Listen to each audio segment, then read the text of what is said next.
এই যে গাছ, এই যে অনেক ফুলই এসছে এটাতে, এখানে ফুল ফুটেছিল, ঝরে গেছে।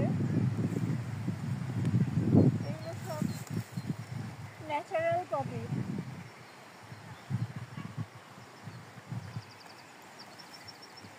আমাদের দেশে সহ অনেক দেশেই পপি চাষ করা নিষিদ্ধ।